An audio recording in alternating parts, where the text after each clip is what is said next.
Hey, what's up, guys? Welcome back to The Collision. Daniel here to talk about the latest entry in the John Wick franchise. John Wick Chapter 4 just hit theaters, and hey, nice people at the theater even gave me some nice shiny coins so that I too could go home and live my life as a murderous assassin or something along those lines. But I've seen the movie, so let's jump in and talk about it.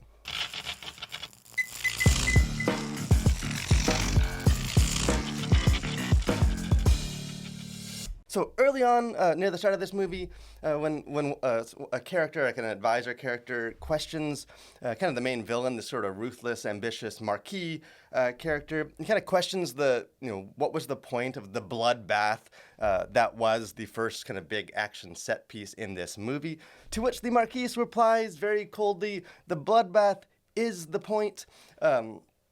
It was to send a message, and in some ways, that statement can kind of serve as a bit of a summary for John Wick Chapter 4 at large, because this very much is sort of a enthusiastically embraces style over substance. This is a movie that offers, I think, what fans probably expect from the fourth entry of this franchise, and that is sort of a relentless series of sort of bombastic, crazy, highly choreographed, stylized violence and action. In a lot of ways, this is a movie that very much only has one note to play, and that note is death.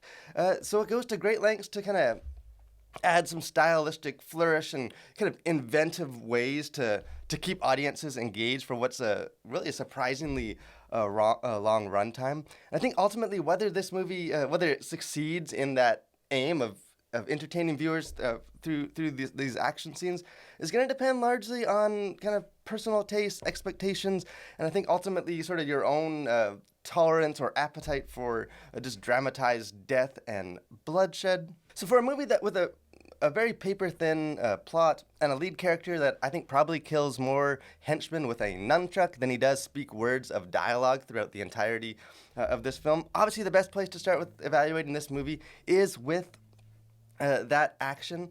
And again, this is a movie that entirely orbits around that one element. So the action bears the burden of whether this movie works or not is going to hinge almost entirely on how satisfying you find these action scenes. And again, I think this is another area where personal tastes are gonna differ on whether you enjoy it, whether you're just really turned off by it. Although, as the fourth entry in a film, you probably already have decided that question. But at least to me, I kind of view the action in this movie as somewhat of a mixed bag. Because at times, the action is indeed spectacular. Much of the choreography of the action and the camera work, which is filmed in these very long, impressive, kind of unbroken takes where there's so much happening and so much choreography that they just had to practice a million times to get down. And those moments are phenomenal. Those things are well done. That's definitely why people go to the theater for these types of movies. And several of the scenes too, there's one scene in particular where John Wick is facing this endless waves of faceless kind of bad guy henchmen goon people, and he's just mowing them down. But the action takes place in sort of this big house, and almost is like a film like a dollhouse where the camera's kind of a top-down perspective. You can kind of see the whole house sort of through there's the imaginary roof. And sort of as the action goes on and characters are going through rooms and shooting through walls and characters are coming from this direction and going that direction, the camera kind of sweeps throughout, kind of over top of this house and kind of sweeps in and goes around. And it's superb. It honestly might be one of the most impressive action set pieces that I have ever seen put to film. The level of this sort of technical skill and inventiveness to frame that whole action scene is incredible. There's another one that takes place kind of outside in Paris, where once again, John Wick is facing an army and this wave of bad guys. Stop me if you've heard that before, but he's doing that kind of outside, and there's cars whizzing by, and characters are jumping in and out of cars, and he's jumping in a car, and they're using the vehicles as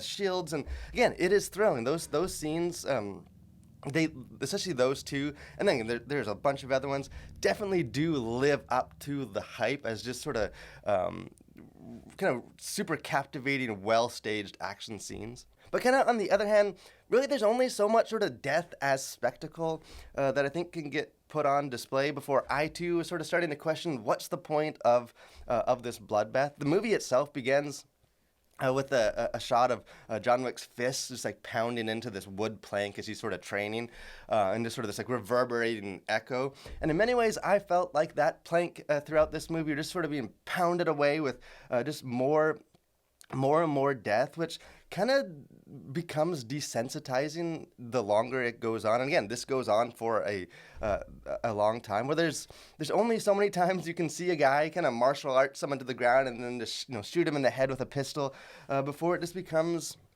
just sort of repetitive, empty spectacle of just death and killing. And again, the body count, this skyrockets into, there's hundreds of these characters are dying. And I think like the original John Wick movie had a runtime of 1 hour and 36 minutes, which compared to this John Wick movie has a staggering runtime of about 2 hours and 50 minutes, which again, that's like pushing Avatar levels of sort of this grandiose storytelling. Although unlike the Avatar movies that offered, more character development and world building, really all John Wick has to offer is just unrelenting death and violence. And it's simply just too long to kind of maintain such a simple concept of just death. And even the action scenes themselves, even the better ones that seem to work, they all go on way too long. Just sort of unending scenes where I legitimately kind of groaned several times, where sort of more bad guys suddenly showed up to what felt like a very finished action scene, and then there's about 10 more minutes of just him shooting people and hitting them with weapons and just killing them in other ways. Although I do think a lot of the action does work and is thrilling, sort of playing that one note over and over kind of ultimately loses some of its charm and kind of overstays its welcome. And while the action in this movie obviously is always at the forefront of the story, there are sort of some brief interludes that do have some actual character development and interaction between the characters. And in a lot of ways, these end up being more of the compelling parts to the story. Because John Wick's character is sort of contrasted with Kane, who's played by the great Donnie Yen, and sort of their dynamic of really some of the only friends that they have left in this world, and yet they're destined to one of them is going to have to kill the other one. And that dynamic, that kind of friendship and kind of mutual respect, although they're also pitted against each other, is a very compelling, interesting thing for the story to play around with. And they also have let's see if I can get his name right,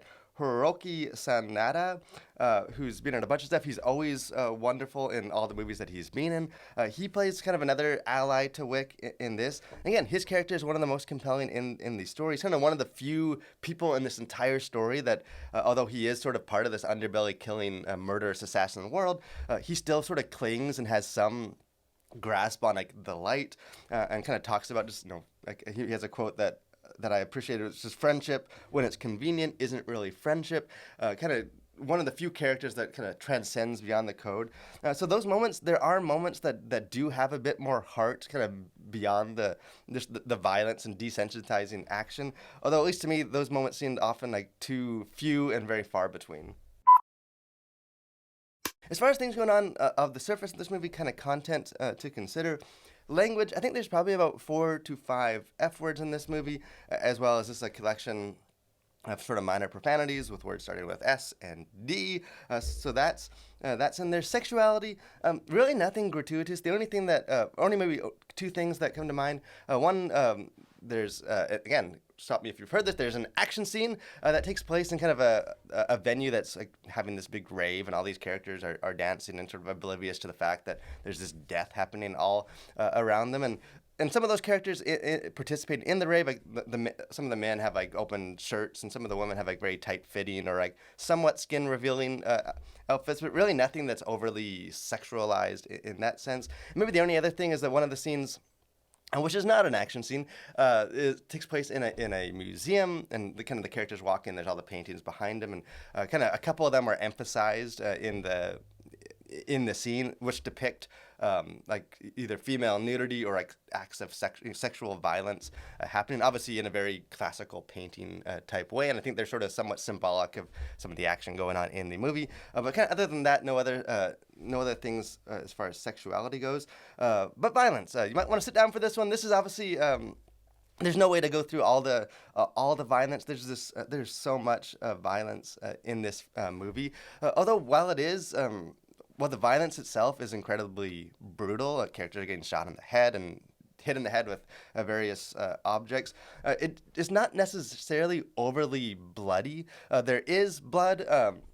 But there's not like splatters of gore and like some kind of hacker slasher cocaine bear type film. It's more just sort of like a little like red spark or whatever, kind of dust that goes, and then the camera moves somewhere else, and it never really lingers. You don't see a bunch of like holes in heads or lingers on it. Although the violence that is happening itself is obviously very kind of brutal and visceral. You see lots of characters get shot on the head and shot practically everywhere else. You see characters get killed, with their throats slashed with knives and axes that get embedded in people's heads, and a dog mauls several characters. There's a gun that like ignites with like ammo that ignites. So not only do these guys get shot, they also light on fire.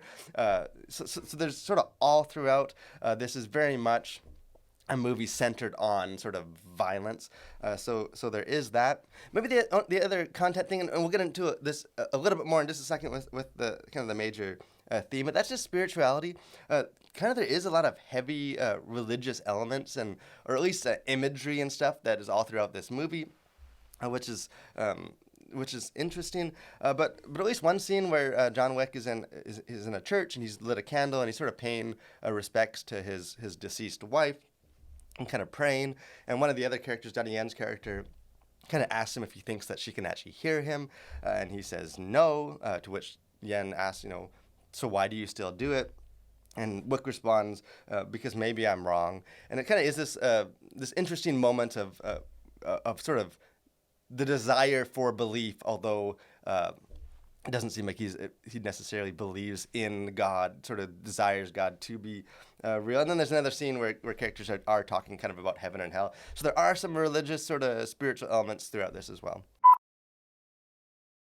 As far as things going on beneath the surface, kind of themes, kind of major things that this film is exploring, probably the main one, kind of the main thing that, at least to me, came out throughout this whole film, is this sort of nihilism in sort of this godless world. And there's a dialogue where the Marquis, the bad guy, is talking with John Wick, and he kind of taunts Wick, saying that he'll never truly find his way out of this sort of wearisome life and existence he's living because he's just a killer. That's all he is. That's the only thing that gives him purpose. And his quote is, life without purpose is nothing. And in many ways, this film is very much like an embodiment of Ecclesiastes 1:2, where it says, meaningless, meaningless, says the teacher, utterly meaningless. Everything is meaningless. That's sort of the vibe you get all throughout the story. Characters seem trapped in this very destructive, violent, hopeless world, and there's just no way to either escape or kind of no way that they can earn their way out of this world. Because kind of in this world, the only way that it presents to escape that is through death, either in bringing death to other people or else in death of yourself, ultimately dying. And kind of, especially as the fourth film in this franchise, it is very clearly shown that you can never kill your way out, that no amount of killing will ever give him the peace that he seeks. But kind of even on the other side of that is the sense that even death itself doesn't necessarily offer an escape from this world. There's an interesting conversation between Wick and one of his sort of allies where his friend says, a good death only comes after a good life, to which John Wick responds, you and I left behind a good life a long time ago, friends. And it's very much just sort of emphasizing this emptiness, that there is no hope for redemption for them, although they can kind of continually searching for a way out. So it is sort of very much the sort of nihilistic, kind of meaningless existence that they feel trapped in. And what kind of makes this theme even more interesting, at least as a Christian approaching this film as well, sort of the John Wick universe is very much a godless world. It's still at least an outwardly religious one. The organization that he's a part of very much uses heavy religious terminology and inspiration, essentially establishing itself as its own kind of new kind of religion of violence and death. And even some of the operations take place like within these old churches where characters are still sort of going through the motions of sort of some of these church rituals and activities, although clearly the buildings are portrayed as being spiritually dead. There is no sort of transcendence or divine, and there's very much sort of a human-based thing. And some Christians may have different opinions on sort of that element. I don't necessarily think it's a film that's mocking God or Christianity as much as it's just sort of a story that cuts him out entirely from sort of this lawless, violent world. And I think perhaps is a lawless, violent, kind of hopeless world because it has cut him out. Because kind of the last thing is the kind of near the end of the film, two characters exchange kind of have this dialogue where they do a loosely adapted version of Jesus's words in Matthew 16:25 about those who seek their life will lose it, and those who lose their life will for my sake will find it. And they kind of repeat that some version of that to themselves as encouragement, but kind of in the context of the story, the words ring just super hollow. These characters, they're not surrendering themselves to anything. They're not surrendering themselves to anyone. It really is sort of this surrender of hope, that there is sort of no chance of redemption outside of death. And even kind of near the end of the film, there's characters are talking are looking at like a tombstone and kind of questioning whether the deceased person, whether they think they'll go to heaven or hell, to which one kind of character almost dismissively kind of shrugs and says, who can say? So even in a world that seems like there's no escape from the misery of life outside of death, it sort of also bleakly implies that in this universe, there doesn't seem to be a whole lot of hope in the next life either. So I think maybe, obviously, this is not a world that is preaching, or a movie that's preaching a lot of Christian messages, but I think in contrast to this world, kind of shines a light on what makes the Christian gospel truly good news. So in the end, I think John Wick Chapter 4 is probably the movie that everyone expected it to be. I think it's maybe the movie that some people want it to be. I have no doubt that there will be people that enjoy this movie more than I did and that really are just buy in to the action. Again, I think some of that action is incredibly well done on a technical level. And the framing, there is definitely good to it. By the end of like almost 3 hours of this sort of meaningless, life's meaningless, just death as spectacle. Personally, I felt worn out and kind of questioned, what was the point of that bloodbath? But hey, let me know if you guys see this movie. If you're a big John Wick fan or just an action movie fan or curious about this, we'd love to hear what you guys thought. If you enjoyed it, if it lived up to your hype, if you were, as entertained by it, or maybe if you're like me and just kind of felt a little desensitized at this point, just sort of how much it kind of plays around and makes death sort of a spectacle. Would love to have that conversation in the comment section. And encourage you guys too, if you guys haven't done so, subscribe to our channel, become a Collider, just sort of join with what we're doing here. But most of all, guys, thanks for watching, stay safe, and continue to collide with your world for Christ.